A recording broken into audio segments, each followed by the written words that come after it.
আজ আমি মশলা ধোসা করব, তার জন্য আমি ভিজিয়েছি চাল, অল্প মটর আছে, অল্প কাবলি ছোলা আছে আর ডাল আছে।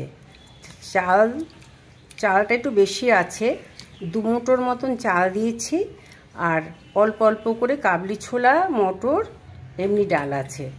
আর আমি মশলা ধোসা করব, তার জন্য আমি এই মশলাটা বানিয়েছি, রোদে ছিল, রোদ থেকে নিয়ে এসেছি। এটা এখনও পুরো হয়নি, আর একটু শুকনো হবে, তারপরে আমি এটা গুঁড়িয়ে রাখবো।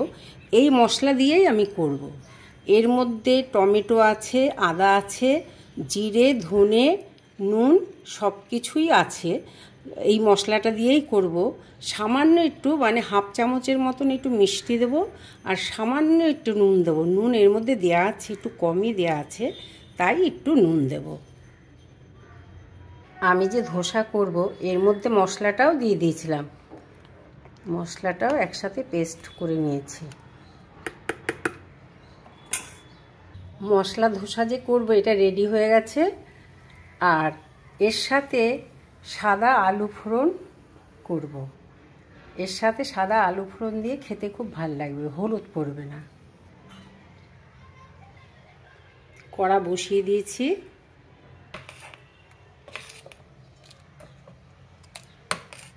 আমার তো চাটু নেই, কড়াতেই করব, ছোট ছোটই করব।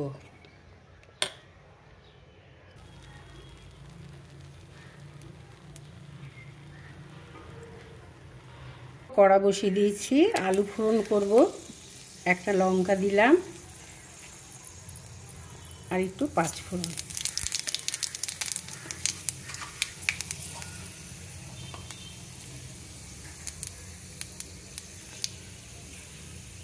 এটাও হয়ে এসেছে।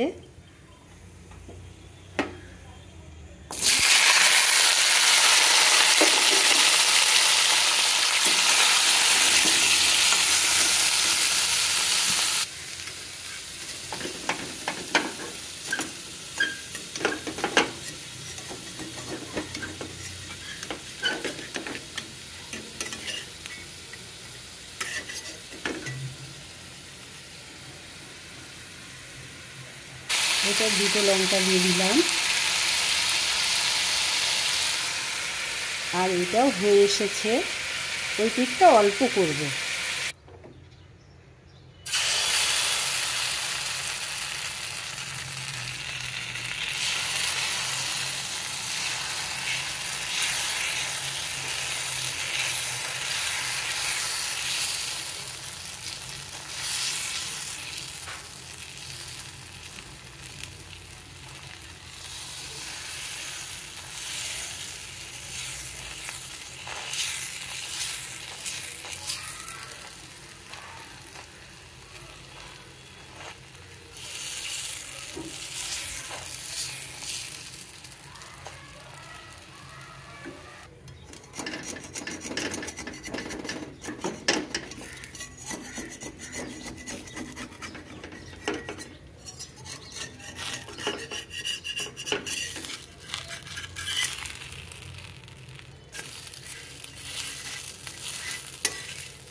ধোসা আলু চচ্চড়ি রেডি।